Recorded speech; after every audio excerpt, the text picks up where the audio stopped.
Right now, in 24 states, there are anti-abortion legislatures. It is becoming a very real possibility that abortion is going to become completely illegal. A reversal of the Roe v. Wade decision could possibly occur with new judiciaries. In the past few years, states have been making it harder and harder to get abortions. Our video is about what would happen if abortion was outlawed and why it is an essential right and freedom. So here it is. Me. Me. Me. Me. Me. Me. Me. Me. Me. Me.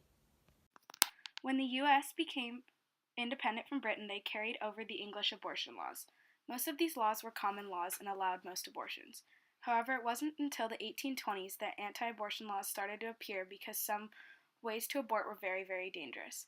In 1973, there was a landmark court case relating to these rights, Roe v. Wade. In Roe v. Wade, Roe sought to terminate her pregnancy, but due to Texas law, her abortion was illegal because the pregnancy was not threatening her life. Roe took her case to court and argued that a woman's right to an abortion fell within the right to privacy and won.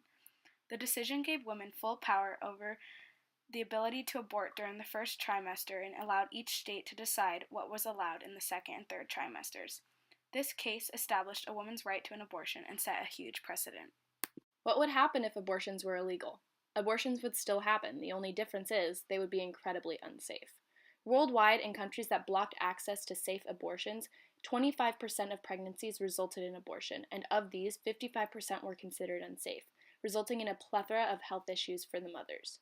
Some of these include hemorrhage, infection, or damage to internal organs resulting from the unsafe means of abortion: sticks, knitting needles, hangers, or even glass.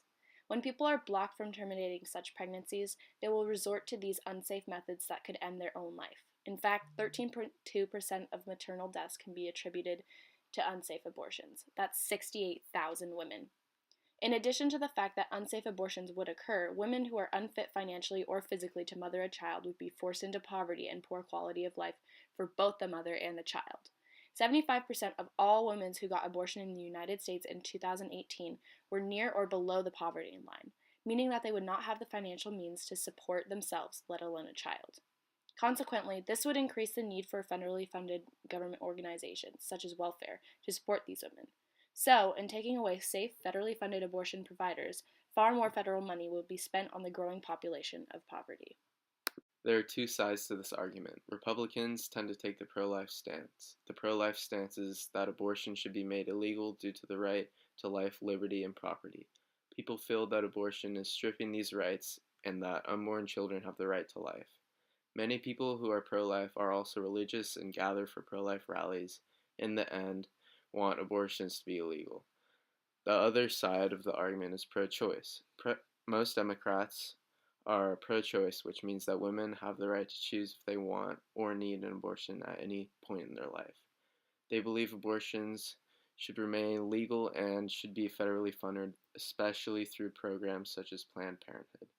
Right now, tons of states such as Ohio are passing very strict abortion laws, which are challenging Roe v. Wade.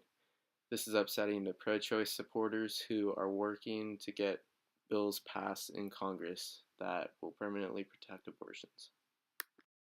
The U.S. is centered around democracy. It was founded by the people for the people.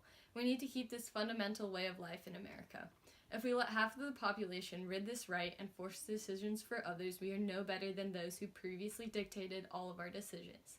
The people who wish to abolish federally funded abortion clinics, such as Planned Parenthood, will become the dictators of the world, making decisions for people who are going through something that they can never imagine.